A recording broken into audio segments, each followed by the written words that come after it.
আসসালামু আলাইকুম। আমি আজকে একটি নতুন মজাদার ফুলকো ফুলকো রেসিপি নিয়ে হাজির হয়ে গেলাম। তো আমি আজকে বানাবো তালের পিঠা। প্রথমে আমি কিছু চালের গুঁড়ো নিয়েছি। আমি এই চালের গুঁড়োটা ব্লেন্ডার করে নিয়েছি। আর তার সাথে দিয়ে দিলাম চিনি, 2 চামচ চিনি দিয়ে দিলাম। আর চিনির পরিমাণটা যে যেমন পছন্দ করেন সে তেমনই দিতে পারেন। যে মিষ্টি খেতে বেশি পছন্দ করেন একটু মিষ্টি বেশি দিতে পারেন। আর এটা চিনি দিয়েও করা যায়, গুড় দিয়েও করা যায়, যার যেটা খুশি। গুড় দিলে কালারটা লাল হয়ে যায়, আর আমি চিনি অ্যাড করলাম। আর তার সাথে দিয়ে দিলাম তাল। আমার এই তালটা ফ্রিজে ছিল, কারণ এই সিজনে তাল পাওয়া যায় না। আপনারা যদি সারা বছর তালের পিঠা খেতে চান বা তাল সংগ্রহ করে রাখতে চান, তাহলে সুন্দর করে চেলে একদম তালটা ঢিপে রেখে দেবেন, কিছুই হবে না, সারা বছর ঘরে থাকবে। তারপর আমি তালটা মিশিয়ে দিলাম। তালটা আমার ঘরেই ছিল আগেই, আমি সুন্দর করে রেখেছিলাম।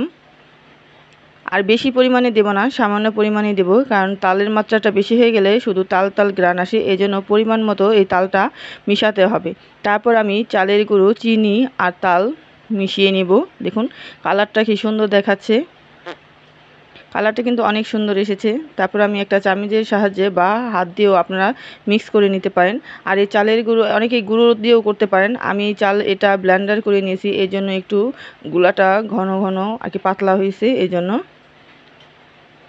যাই হোক, তারপর আমি ভালোভাবে মিশিয়ে নিব। এর সাথে সামান্য একটু লবণও অ্যাড করে দেব। ভালোভাবে মিশিয়ে নিতে হবে সুন্দর করে। একটু লবণ দিয়ে দিলাম, কারণ লবণ আপনার যে কোনো খাদ্যের স্বাদ বাড়ায়। তারপরে ভালোভাবে সুন্দর করে নেড়ে নেব। তারপর দিয়ে দিব 1 চামচ ময়দা।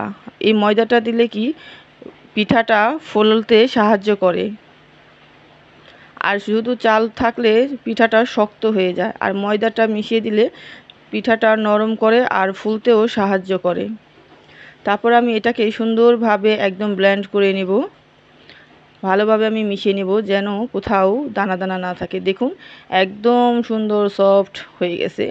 আমার বেটারটা একদম পারফেক্ট তৈরি হয়ে গেছে, কোথাও এক ফোঁটা দানা দানা ভাব নেই, আর কোথাও দেখাই যায় না। সব মিশে একদম সুন্দরভাবে পারফেক্টলি হয়ে গেছে। আর এই পিঠাটা আপনারা একদম অতি সহজে ঘরে বসে বানিয়ে ফেলতে পারেন। আর বৃষ্টির সিজনে ঘরে বসে থাকেন, তখন মনে চায় কিছু ভাজা হলে ভালো হতো। আর মাঝে মাঝে পিঠা খেতে কার না ভালো লাগে।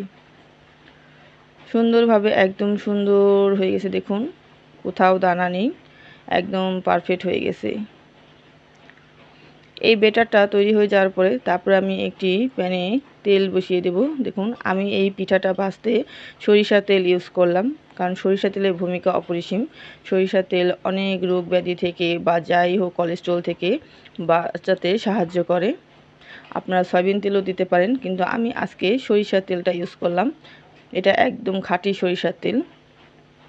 তেলটা গরম হয়ে গেছে, তারপর আমি পিঠাটা দিয়ে দেব 1 চামচ করে। আর এটা গুল চামিচের সাহায্যে দিলেই ভালো হয়, পিঠাটা গুল হতে আর কি তাড়াতাড়ি গুল হয়ে যায়, সুন্দর দেখা যায়। তারপর আমি একটি ছেনির মাধ্যমে এটা সুন্দরভাবে একটু নেড়েচেড়ে দেব। একটু উপরে তেলটা ছিটিয়ে দিলাম যাতে ফুলে পিঠাটা।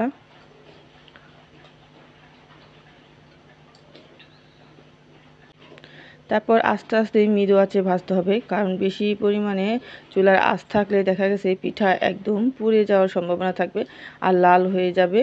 এই জন্য মৃদু আঁচে আস্তে আস্তে পিঠা ভেজে নিতে হবে। দেখুন ফুলে এসেছে পিঠাটা, কি সুন্দর, মাশাআল্লাহ অনেক সুন্দর পিঠাটা ফুলে উঠছে। প্রত্যেকটা পিঠাই এরকম ফুলে উঠবে। আস্তে আস্তে একটু জাতা দিয়ে দিলাম, কারণ ভিতরে যদি কোনো পরিমাণে কোথাও থাকে কাঁচা থাকে, তাহলে ওইটা সুন্দর পারফেক্টভাবে হয়ে যাবে। ভালোভাবে উল্টিয়ে পাল্টিয়ে ভেজে নিলাম। পিঠাটাও সুন্দর ফুলে উঠেছে, দেখুন একদম ফুলে উঠেছে সুন্দর। তারপর আমি এক এক করে সবগুলো পিঠা ভেজে নেব। আর এই পিঠা যদি একটা আর কি গরম তেল প্রথমে হয়ে ওঠে, তাহলে আর বাকি পিঠাগুলো খুব ইজিভাবে আপনার তৈরি হয়ে যাবে। এক এক করে দিলে সঙ্গে সঙ্গে হয়ে যাবে। তেলটা একটু ভালো পরিমাণে গরম আনাতে হবে, আর বেশিও আনা যাবে না, কারণ তা না হলে পিঠাটা পুড়ে যাবে। যাই হোক, দেখুন সুন্দর সফটভাবে পিঠাটা ফুলে উঠেছে একদম। ফুলকো লুচির মতো।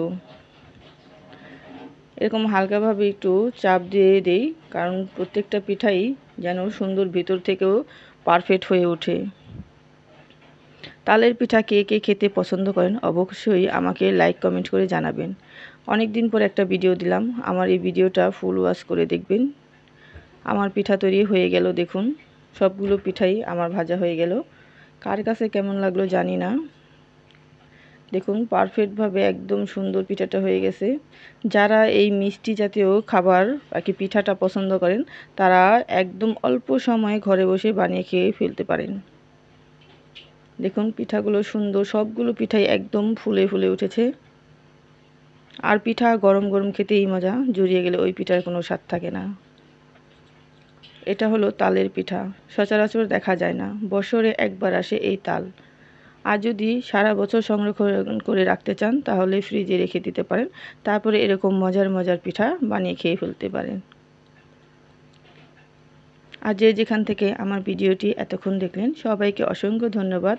সবাই ভালো থাকবেন, সুস্থ থাকবেন। আল্লাহ হাফেজ।